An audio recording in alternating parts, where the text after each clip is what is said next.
जानकी मंदिर में नेपाल भी हमारे साथ एक बाबा हैं, वो बताएंगे कि कितने सालों से रहते हैं और क्या कर मंदिर का दर्शन करते हैं। हम लोग अभी नेपाल के लिए निकल रहे हैं और नया साल आने वाला है 2022, तो एक दिन आप हर जगह अस्थिर रह के कुछ कर नहीं सकते, तो नए नए जगह घूमना चाहिए, नए नए लोगों से मिलना चाहिए। बहुत कुछ ज़िंदगी में सीखने को मिलेगा, जानने को मिलेगा और समझने को मिलेगा। तो अभी हम लोग निकल रहे हैं नेपाल की तरफ और वहाँ देखेंगे कैसे हालात है, कैसे लोग हैं, किस तरह का वहाँ वेदर है। तो अब हम लोग निकल चुके हैं नेपाल की तरफ और हमारे ये साथी हैं विवेक, मुस्कान, इनको तो आप जानते ही होंगे। आगे का सफ़र इन्हीं के साथ हो।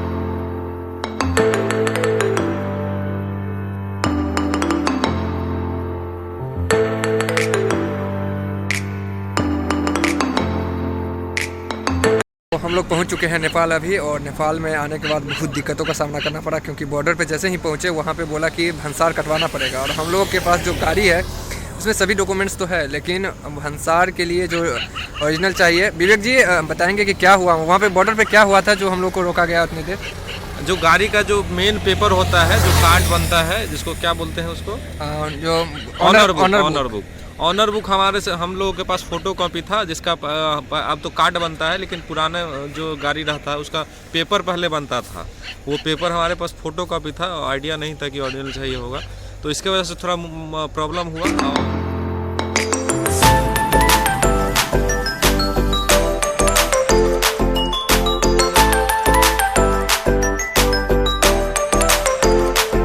अभी पेट्रोल पंप पे हैं और यहाँ पे टंकी फुल करवा लिए हैं। विवेक जी कितने का तेल लिए हम लोग? लगभग 1505 रुपये का तेल हुआ है हम लोगों का। 1505 का हुआ है। और नेपाली रुपया कितना हुआ? 1000 का एक्सचेंज। 1000 रुपये में कितना रुपया हुआ? 1000 का 1600 दिया है। देखिए 1000 का 1600। तो पैसा भी हम लोग एक्सचेंज करवा लिए हैं कि आगे जो भी पैसा, क्योंकि नेपाल में आने के बाद पता चलता है कि लोग यहाँ पे जानते हैं कि भारतीय रुपया ज़्यादा हो जाता है तो ज़्यादा डिमांड करते हैं, तो इसलिए हम लोग पैसा पहले ही एक्सचेंज करवा लिए हैं। अगर आप भी आते हैं देश में तो पैसा एक्सचेंज।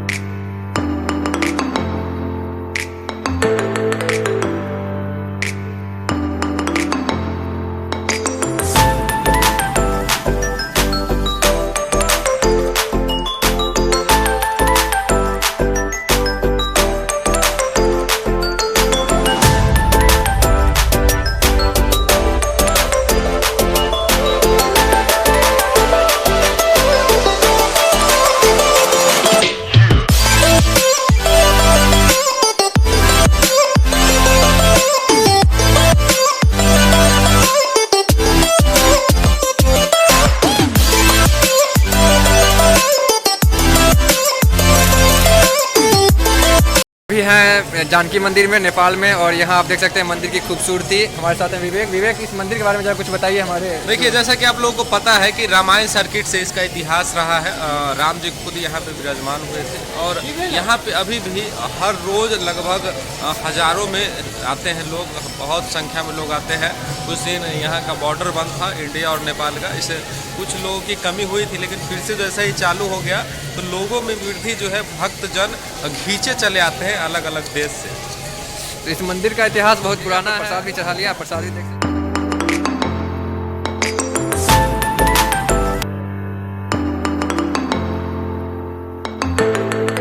लोग मंदिर का दर्शन कर लिए और अभी निकल रहे हैं। हम लोग तेजी में होटल में कुछ खाएंगे, क्योंकि सुबह से हम लोग खाए नहीं है। विवेक भी हमारे साथ हैं, इन्होंने भी कुछ अभी तक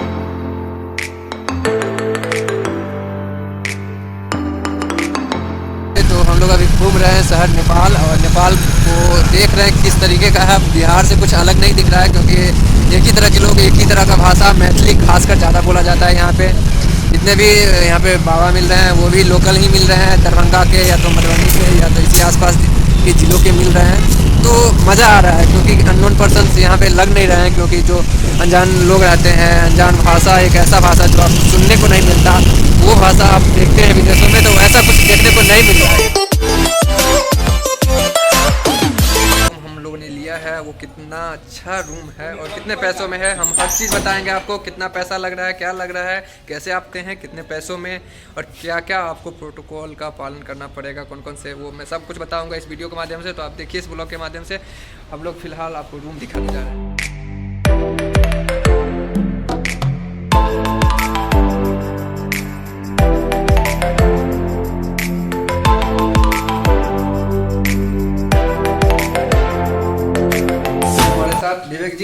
कितना पैसा लगा है। अगर इंडियन हमारे कोई आते हैं या कोई भी जो नेपाल आके घूमना चाहते हैं या स्टे करना चाहते हैं, उनको कितना पैसा लगेगा भारतीय रुपया, क्योंकि नेपाली रुपया तो यहाँ पे लोगों को लगता है कि ज़्यादा है, 1000 रुपये मांगते हैं तो लोग कहते हैं 1000 रुपया। तो भारतीय रुपये और इंडियन रुपये में कितना क्या अंतर है वो आप इसमें क्लियर कर दीजिए। देखिए सिंपल सा बात, अगर आपको नेपाल आना है तो आने से पहले आप अपने पैसे को कन्वर्ट कर लीजिए नेपाली पैसा में, जिससे आपको नेपाल में यूज़ करने में काफ़ी सहूलियत होगी। और नेपाली की बात करूं तो इस रूम का रेट 1000 है, और जिसको चाचा अपने बिहार के ही निकले, इंडिया के निकले, तो और रिलेशन बन गया तो 800 में हम लोग को ये रूम मिला है, और जिसका इंडिया में मूल्य 500 रुपये है। तो ये 500 रुपये का रूम आप देख रहे हैं, डबल बेड है, बाकी अच्छा खासा रूम है। तो इतना सस्ता आपको भारत में कहीं नहीं मिलेगा, क्योंकि 1000 रुपये से कम में तो हम लोग जिस सिटी में दरभंगा से आते हैं, दरभंगा में 1000 से कम में तो, और जैसे ही कहीं से खबर मिल गया कि कहीं ये कोई बाहर का रहने वाला या घूमने उमने वाला आया है, तो फिर भैया तो आप गए आप लूटने के लिए तैयार हो जाओ, क्योंकि जो देखा वो लूटेगा आपको। तो इस तरीके का यहाँ है नहीं। यहाँ भी अगर आप उस तरीके का ज़्यादा आइएगा, इंग्लिश हिंदी दिखाइएगा कि हम बहुत बड़े हैं, तो भैया फिर तुम यहाँ भी लूटोगे, क्योंकि यहाँ भी कोई अमेरिका अफ्रीका के लोग हैं नहीं, तुम्हारी भाषा बोलने वाले यहाँ मिलेंगे सब। और मैथिली भैया इतना चलता है यहाँ कि मत पूछिए। हम लोग देख देख पे ऐसे है ना चलते हैं, तो मैथिली विद्यापति का स्मारक देखिए, दिल में इतना मतलब क्या फीलिंग को हम लोग बता नहीं सकते। इतना अच्छा लग रहा था कि विद्यापति जो हम लोग के मिथिला के रहने वाले इतने बड़े कवि, और उनका स्मारक यहाँ पे हम लोग देख रहे हैं जनकपुर धाम में। मैथिली गाना हो, मैथिली में कहीं कहीं लिखा रहता है, तो इतना अच्छा लगता है वहाँ पे देखने में। नेपाल पहुँचे हम लोग को काफ़ी समय हो गया है, काफ़ी देर से हम लोग नेपाल में हैं, और अभी तक हम लोग कुछ खाए नहीं है, कुछ पिए नहीं है। कुछ देर पहले हम लोग होटल पहुँचे, फ्रेश हुए। फ्रेश होने के बाद एक जो अंकल थे उन्होंने अपने बेटे से मिलवाया, उनका बेटा यहीं 5 स्टार होटल में काम करता है, उन्होंने अपने बेटे से मिलवाया। उसके बाद हम लोग फिर रिटर्न होटल पे अपने रूम पे आए।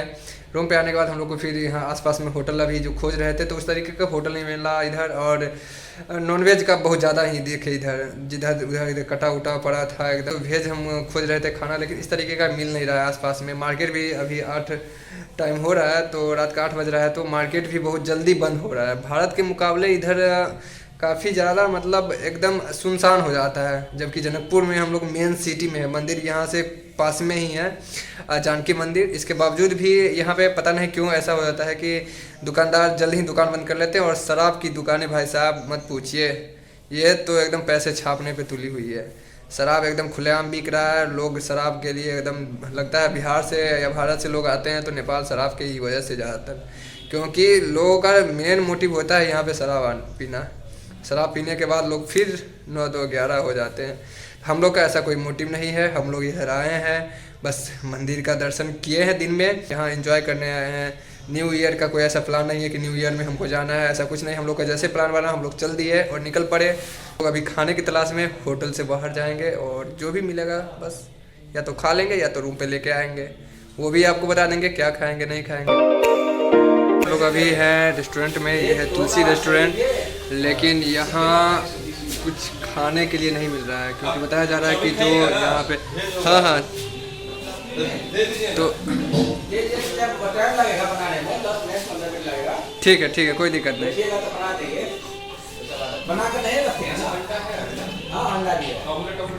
चाउमीन बता रहे हैं कि चाउमीन है यहाँ पे, एक चाउमीन मिलेगा। रेस्टोरेंट देखिए, रेस्टोरेंट तो बहुत अच्छा है, हमारे साथ विवेक हैं, लेकिन भाई साहब किसी देश में आते हैं। अभी टाइम 8:15 हुआ है नेपाली टाइम के अकॉर्डिंग देखा जाए तो, लेकिन खाने के लिए भैया बहुत दिक्कत हो रहा है। खाने का कोई सामान नहीं मिल रहा है। टाइम देख लीजिए तो अभी आपको दिख जाएगा, इस घड़ी में भी टाइम क्या हो रहा है, उल्टा शायद नहीं दिखे आपको, लेकिन कैसा देश है ये। इस देश में खाने के लिए बड़ी दिक्कत हो रहा है हम लोग को। कुछ यार हम सोचे थे कि कुछ अच्छा खाना खाएंगे, रेस्टोरेंट में जा रहे हैं, लेकिन यहाँ रेस्टोरेंट में बताया जा रहा है कि होटल में जो रूम लिए हैं तो वही आपको मिलेगा, लेकिन रूम नहीं लिए तो इनके यहाँ फिर खाना मुश्किल है। तो हम लोग अब देखिए चाउमीन बोल रहे हैं, चाउमीन मिल जाए तो चाउमीन ही खा लेंगे, जैसे जो हो जाए। नहीं मिले अब बताएंगे विवेक जी क्या मिल रहा है हम लोगों को खाने के लिए? हम लोगों को मिलेगा, आपके लिए वेज चाउमीन बनवा रहे हैं और अपने लिए नॉनवेज चाउमीन बनवा रहे हैं और साथ ही अंडा का ऑमलेट बनवा रहे हैं। ये पहली बार ऐसा हो रहा है कि हम लोग कहीं ट्रैवल कर रहे हैं और खाने के लिए इतना दिक्कत हो रहा है। बहुत दिक्कत है यहाँ पे, सिर्फ हम लोगों के लिए। यहाँ पे जो लोग ठहरे हैं इस होटल में उन लोगों को व्यवस्था है, बाकी बाहरी लोगों के लिए कोई व्यवस्था नहीं है। तो हम लोग बेचारा बोल रहे थे ये रेस्टोरेंट उतना चलता ही नहीं है, इसलिए बाहरी का व्यवस्था नहीं रखे। मतलब भाई साहब देख लीजिए इतना अच्छा, मैं आपको दिखा दूँ रेस्टोरेंट, देखिए तो बहुत अच्छा रेस्टोरेंट है। लेकिन हम लोग इसी उम्मीद से आए थे कि यहाँ जाएंगे तो बहुत अच्छा खाना वाना तो मिलेगा ही, लेकिन पता चला कि खाना क्या मिलेगा यहाँ, तो मतलब एक्स्ट्रा कुछ बनता ही नहीं है। लेकिन क्या करें, दिक्कत है भाई साहब, कुछ भी खा के बस रात गुजारना है, कल सवेरे फिर किसी और जगह जाना है और कुछ खा ले बस, क्योंकि हम तो शाकाहारी हैं भाई, शाकाहारी के लिए कुछ मिल जाए।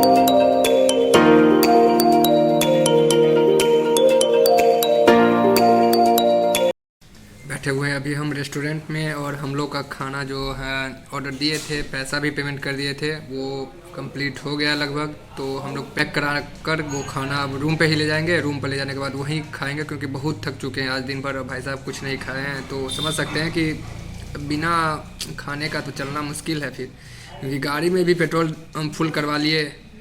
जैसे ही टपे नेपाल तो फिर भैया पेट्रोल तो सस्ता है यहाँ, टंकी फुल करो, बिना पूछे ही बोले फुल कर दो, जितना में फुल हो जाए, पैसे की चिंता मत करो, क्योंकि यहाँ भाई पेट्रोल सस्ता है तो टंकी फुल करना तो बनता है। खाना हम लोग बस लगभग हो गया है, तो बस खाना क्या बोलेंगे उसको, फास्ट फूड है तो खाना नहीं, पेट भरने के लिए कुछ जो मिल रहा है चाउमीन।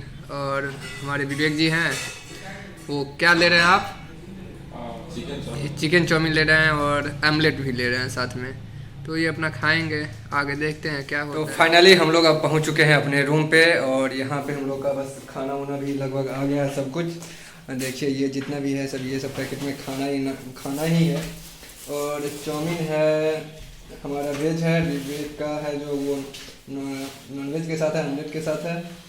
तो फिर जो भी है अब इसी से खा के काम चलाना है, क्योंकि कल सुबह फिर हम लोग को यहाँ से निकलना है कहीं और।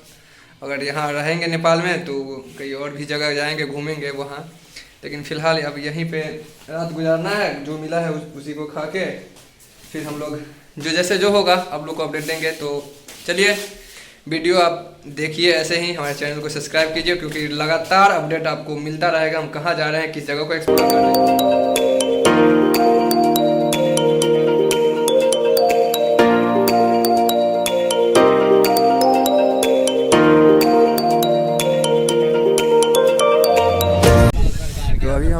जनकपुर से निकल चुके हैं, ये है 6 लाइन के पास हम लोग खड़े हैं, आप देख सकते हैं ये पीछे मेरे 6 लाइन है और हम लोग निकल रहे थे अभी। तो बारिश थी, यहाँ पे मौसम बहुत ख़राब है, आप देख सकते हैं हवा भी तेज़ है।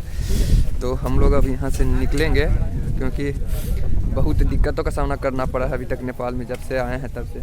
और बारिश भी तेज़ है, हवा भी तेज़ है, तो आप देख सकते हैं कि पूरा हम लोग का पैकअप हो चुका है। पैचअप यहाँ से निकलना है अब जट्ठी बॉर्डर के पास हम लोग निकलेंगे। इसके बाद मौसम बहुत ख़राब है भाई, तो रहना यहाँ सही नहीं होगा। तैयार हैं हम लोग, यहाँ से अब डायरेक्ट मिलते हैं जट्ठी बॉर्डर के पास, और रास्ते में जो होगा, क्योंकि मौसम तो बहुत ख़राब है, तो फिर कैसे पहुँचना तो है भाई। यहाँ से कैसे भी अपने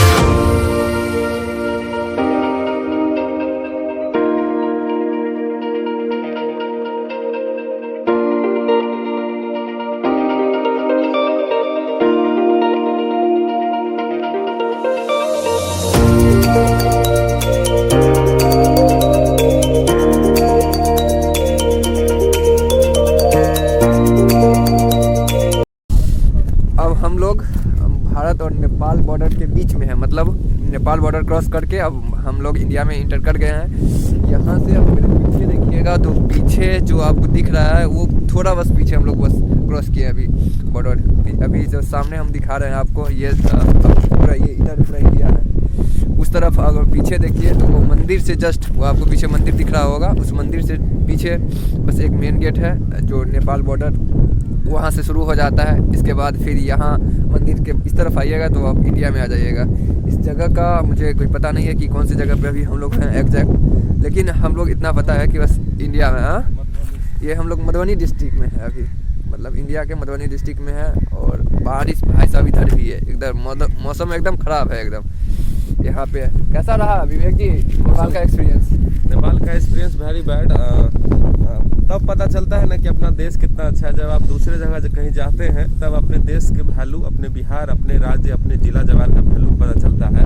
हम लोग तो सीधे गरिया देते हैं, लेकिन उसके बाद पता चलता है कि साला जहाँ रहते हैं वो चीज़ क्या है और जो हमें प्रदान कर रही है सरकार वो कितना कर रही है, कैसे कर रही है, कितना उनको कठिनाइयों का सामना करना पड़ता है उनका। मतलब हर चीज़ भाई साहब, मतलब सड़क खराब है वहाँ का, मतलब हर चीज़, कोई चीज़ ऐसा था ही नहीं जिसका हम लोग मतलब अच्छे से कह सके। सिर्फ मंदिर में गए, यही हम लोग के लिए अच्छा रहा नेपाल जाना, बाकी कुछ हम लोग के लिए अच्छा नहीं रहा। एक होटल में रहे, वहाँ भी जैसे तैसे रहे, रूम अच्छा था, सस्ता मिला, लेकिन महंगाई भाई साहब बहुत है।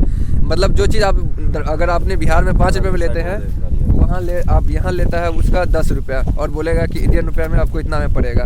तो महंगाई तो इधर बहुत ज़्यादा है। हम लोग बिहारी हैं, एक्स्ट्रा इंटेलिजेंट कहा जाता है बिहारी को, तो हम लोग पहले से एक्सरसाइज करके। अभी हम लोग हैं सहार घाट में। सहार घाट के मधवापुर का ये जगह है, और यहाँ पे आपको दिखाएंगे प्रकृति की जो सुंदरता है उसको देखिए। आप देख सकते हैं यहाँ पे कि किस तरीके का जो आपको देख रहा है कि पेड़ का जो मिलाप है भाई। नेचर, यहाँ का नेचर देख के मज़ा आ गया। जो हम लोग नेपाल में खोज रहे थे वो चीज़ हम यहाँ देख रहे हैं। मतलब अपने घर का जो चीज़ हमें देखना चाहिए था वो हम देखे नहीं, और नेपाल में हम जाके वो खोज रहे थे, और नेपाल में कुछ मिला नहीं ऐसा। जनकपुर में हम लोग सिर्फ मंदिर में दर्शन किए, एक अच्छा वही रहा हमारे लिए नेपाल टूर में, बाकी कुछ ऐसा हुआ नहीं। देख लीजिए यहाँ जो ठंडी ठंडी हवा, उसके साथ ये पेड़ जो ऐसे जुड़ा हुआ है, ये देखिए पूरा एकदम। और पीछे साहब ये पानी एकदम क्या बात है भाई। इधर का जो कहीं आइए ना घूमने तो गांव देहात में भी घूमिए, मज़ा आएगा बहुत, क्योंकि गांव देहात में आपको वो चीज़ मिलेगा जो चीज़ आप दूसरे जगह पे जाके शहरों में खोजते हैं। वो प्रकृति आपको यहाँ दिखेगी जो आप अक्सर डिस्कवरी चैनलों पे देखते हैं, वो चीज़ आपको यहाँ देखने को मिलेगी। रियल नेचर जो बोलते हैं, रियल नेचर आपको यहाँ देखने को मिलेगा। तो भाई अपने घर के आसपास जो भी आपका गांव है, अगर शहर में रहते हैं तो आप कभी बिहार में हैं तो गांव में आ जाइए, या किसी भी सिटी में है तो वहाँ के गांव में जाके देखिए। वहाँ की जो हवा भी लगी, स्वच्छ हवा भाई पूछना ही मत। मतलब इतना अच्छा हवा, इतना ठंडा ठंडा हवा मिलेगा आपको। और फिर उसके बाद जो नेचर जो है यहाँ का लाजवाब है नेचर। सड़क खाली है, अब और ड्राइव कर रहे हैं। अगर आप गाना सुन रहे हैं तो म्यूजिक मत सुनिए, क्योंकि आप यहाँ की जो हवा का जो है ना एक टोन, उस टोन का आप कहीं किसी से कंपेयर नहीं कर सकते, किसी म्यूजिक से। और वो म्यूजिक कंपोजर होते हैं ऊपर वाले, जिनका हम लोग अक्सर शुक्रिया अदा करना भूल जाते हैं, क्योंकि वो जो म्यूजिक बनाते हैं ना वो यहाँ दिल में और इधर उधर नहीं लगता है, वो पूरे बॉडी के हर पार्ट्स में लगता है। और उस पार्ट्स में जैसे एक एनर्जी मिलती है। यहाँ के हवा को अगर आप देखिएगा तो भाई क्या पॉल्यूशन नाम का कोई चीज़ भी होता है दुनिया में वो आप भूल जाइएगा। कोई वायरस कुछ नहीं, एकदम प्रकृति के करीब रहिए, ज़िंदगी का मज़ा लीजिए। बहुत छोटी सी ज़िंदगी है यार, इतनी छोटी सी ज़िंदगी में क्या ज़िंदगी का बोझ लेके पढ़ाई लिखाई कीजिए, वो भी कीजिए, लेकिन इतनी छोटी सी ज़िंदगी है भाई, इसमें ज़िंदगी का मज़ा लेना मत भूलिए। बचपन लोगों का ऐसे ही बीत जाता है, जवानी में लोग ऐसे ही नौकरी के पीछे, पढ़ाई के पीछे बिता देते हैं। सब कुछ ज़रूरी है, लेकिन उसके साथ घूमना भी उतना ही ज़रूरी है। क्या बाबू घूम रहे हो? कहाँ घर है? हाँ वहाँ पे घर है। क्या करते हो? कभी हम लोग चल रहे थे तो ये हमारे साथ एक मिल गया है छोटू, इससे भी हम बात करेंगे।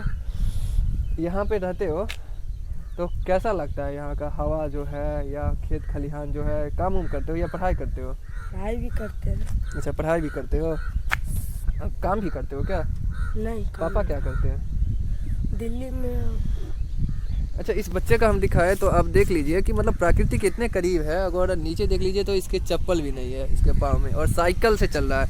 अब ये चीज़ हम बता दें कि शहर के जो बच्चे होते हैं, टाउन के जो बच्चे होते हैं, वो पार्क में जाते हैं, लेकिन आप देख लीजिए ये हाईवे है, अगर हाईवे पे ये साइकिल चला रहा है अच्छे से प्रकृति के करीब है, स्वस्थ है। सबसे बड़ी बात कि आजकल ज़िंदगी में आप इतने व्यस्त हो जाते हैं ना कि अपनी हेल्थ को लेकर आप कुछ सोचते ही नहीं। सबसे अच्छा ये है कि कौन से क्लास में हो? क्लास यूकेजी में हो, प्राइवेट स्कूल पढ़ते हो? यस। पापा क्या करते हैं? कवाड़ा का काम, जैसे गाड़ी जो आता है ना, हाँ, हाँ। लोहा को गाड़ी में भरता है। अच्छा, इसके पापा जो हैं वो कबाड़ का काम, तो काम कोई छोटा नहीं है, बस अच्छे से पढ़ो और बस घूमो, प्रकृति का मजा लो। कहाँ जा रहे हो अभी? घर पर जा। घर पे, ठीक है जाओ। तो ऐसे ही बहुत से बच्चे हैं और जो आसपास में यहाँ रहते हैं, प्रकृति के करीब रहते हैं, नेचर का मज़ा लेते हैं, उन लोगों के लिए आप है ना, तो ये दिनचर्या ही ऐसा है। हम लोग अक्सर पार्क में वो चीज़ खोजते हैं जो यहाँ मिलता है। विवेक जी, ऐसा प्रकृति का कहीं सुंदरता देखने को मिला क्या? नेपाल में हम लोग गए, नेपाल में जो चीज़ ढूंढ रहे थे हम लोग, वो हम मिल रहा है हमें भारत में। तो हम लोग दरभंगा में देखते हैं या कहीं भी देखते हैं तो लोग पार्क में जाते हैं घूमने, लेकिन यहाँ जो स्वच्छ हवा है वो तो पार्क में भी भाई साहब नहीं मिलता है। अभी इतना स्वच्छ हवा है कि मास्क हटाने की हमें ज़रूरत है। यहाँ पे कोई पोल्यूशन नहीं है और कोई किसी चीज़ का खतरा नहीं है। बेसिकली अभी मास्क यूज करने का खास उद्देश्य हम लोगों का यही रहता है। कोरोना की कोई बात नहीं है। हम लोग पोल्यूशन से बहुत दिक्कत होता है। पोल्यूशन से पहला दिक्कत ये होता है कि हरासमेंट कुछ ज़्यादा हो जाता है। ट्रैवल करते हैं तो धूल से भी आपको फिर इस सामना करना पड़ेगा, तो इसके लिए मास्क ज़्यादा नेसेसरी हो जाता है यूज करना। और हम लोग कोरोना से पहले से ही यूज करते हैं। कोरोना के बाद थोड़ा ज़्यादा एक्टिव हो गया है लोग, लेकिन कोरोना से पहले ही मास्क का यूज करते थे और उससे ज़्यादा बेनिफिट होता था। मास्क नहीं रहने के कारण माथा थोड़ा दर्द करता है। बाकी और नेचर की हम लोग बात करते हैं। नेचर देखिए, आपके आसपास भी कुछ ऐसे चीज़ होंगे जिसको आप इग्नोर करके चलते होइएगा, लेकिन वहाँ की खूबसूरती अगर आप गौर से कीजिएगा तो वो खूबसूरती आपको दूसरे जगह नहीं मिलेगा। ये बात हमको तब समझ में आई जब अपना देश छोड़ के नेपाल में गए थे कि वहाँ कुछ अच्छा देखने को मिलेगा। लेकिन वहाँ के नेपाली भाई से ही बात हुई तो वहाँ वो सिर्फ बोले कि हमारे यहाँ सिर्फ जानकी मंदिर के अलावा और कुछ नहीं है नेपाल में। और अपने यहाँ तो बहुत चीज़ है। एक जिला में जितना चीज़ है उतना पूरे देश में नहीं है। तो हम चलते चलते हम लोग नेचर का भी मज़ा लेंगे और बात करेंगे कि जो चीज़ हम लोग नेपाल में खोज रहे थे यहाँ मिले। नेपाल में भी पहाड़ी इलाका है, काठमांडू है और भी इलाके हैं जहाँ पे मतलब नेचर के करीब लोग जा सकता है। लेकिन इस तरीके का जो पेड़ का जुड़ाव है, आप देखिए तस्वीरों में, ये वीडियो में देख सकते हैं कि जिस तरीके का नेचर का यहाँ पे मतलब एक पेड़ दूसरे पेड़ से गले मिला है, मानो ऐसा लग रहा है। तो इस पे क्या लग रहा है कि यहाँ का जो रियल नेचर है वो हमें क्या शहरों में, पार्कों में जो हम खोजते हैं वो मिल पाता है क्या? नहीं, मैं उन लोगों को खास करके ये कहना चाहूँगा जो लोग गांव से बिलोंग करते हैं और शहर में रहते हैं, तो जब भी आपको टाइम मिलता है तो अपने गांव कभी घूम के देखिए, बहुत अच्छा लगेगा, बहुत मज़ा आएगा। जो आपकी मिट्टी है, जो आपकी जहाँ से आप जवान हुए हैं, बच्चे से बढ़े हैं, उसमें घूमिएगा तो आपकी जो वहाँ की नेचुरल है उसका जो आनंद लीजिएगा तो कुछ ज़्यादा आनंद मिलेगा आपको। तो एक बार गांव जो है वीकली छुट्टी जब मौका मिले तो गांव हो आइएगा, उसके बाद कहीं बाहर जाइएगा। आप कहीं भी जाइए लेकिन नेचर के करीब रहिए भाई। क्योंकि नेचर आपका बस हेल्थ बनाता है। वेल्थ आप टाउन में रह के कहीं भी रखें, लेकिन गांव में रह के भी आप वेल्थ मतलब बना सकते हैं भाई। ऐसा नहीं है कि आप पैसा सिर्फ शहरों में रह के ही कमा सकते हैं। गाँव में भी रहिए तो वहाँ भी पैसा बहुत है गाँव में। अब ऐसे मतलब आ गया कि खेती बाड़ी भी आप करके अपनी ज़िंदगी को अच्छे से कर सकते हैं। लेकिन बस इसमें चाहिए कि आपको कुशल एक किसान बनना पड़े। कुशल किसान वो होते हैं जिनको हर चीज़ का मतलब नॉलेज होता है कि कितना बीज डालना चाहिए, किस खेत में कितना खाद डालना चाहिए। तो हर चीज़ का आपको नॉलेज होना भी ज़रूरी है। फिलहाल आप नेचर का मज़ा लीजिए, हम भी अपने सफ़र में देख लीजिए। अब नेचर को तो भाई यहाँ क्या एक्सप्लेन करें, है ही नहीं, बस मज़ा ले सकते हैं इसका और कुछ नहीं।